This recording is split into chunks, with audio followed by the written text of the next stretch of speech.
Il y a une différence entre être désespéré pour le mariage et désirer le mariage. Que le Seigneur te donne un cœur qui désire le mariage, mais qu'il ôte de toi le désespoir de l'attente du mariage. Le mariage, c'est une grâce, c'est une bénédiction. Le mariage, ce n'est pas une mission à accomplir.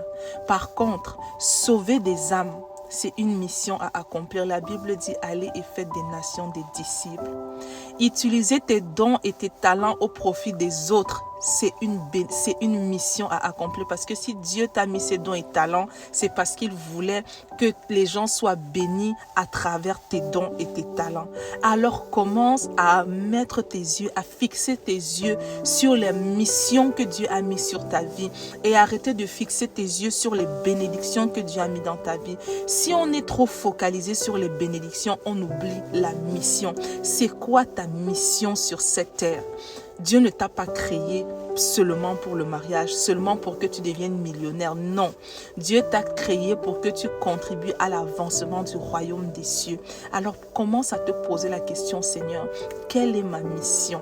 Seigneur, quelles sont les vraies raisons pour lesquelles tu m'as appelé? Seigneur, qu'est-ce que je peux faire pour l'avancement du royaume? Comment est-ce que je peux contribuer à l'avancement du royaume? Seigneur, qu'est-ce que je peux faire pour devenir une meilleure personne, pour devenir la meilleure version de moi? Seigneur, révèle-moi mes dons et mes talents afin que je commence à bénir les autres à travers ce que tu as mis en moi.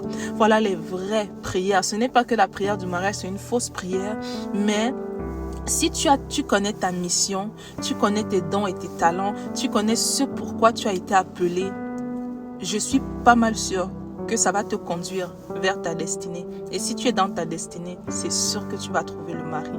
Donc parfois, on cherche les richesses, le mariage dans les endroits où Dieu ne nous attend même pas. Et là où Dieu nous attend, là, on n'est pas souvent là. Dieu t'attend à l'autel, devant l'autel, pour prier, pour être à ses pieds. Dieu t'attend pour communier avec toi. Dieu n'est pas seulement là pour te donner des bénédictions. Et arrête d'attendre. Arrête d'attendre des bénédictions avant de commencer à faire quoi que ce soit.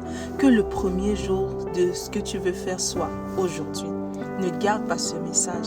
Que le premier jour, la première décision que tu vas prendre pour changer ta vie ne soit pas dans une semaine. N'attends pas le 1er février, n'attends pas le début du mois. Tu as attendu le début de l'année. Je ne sais pas si tu as pu le faire, mais si tu n'as pas encore commencé, que commence à aller dans ta mission de ta destinée dès maintenant. Aujourd'hui, prends la décision et que le Seigneur te conduise vers la mission qu'il a pour toi. Sois béni.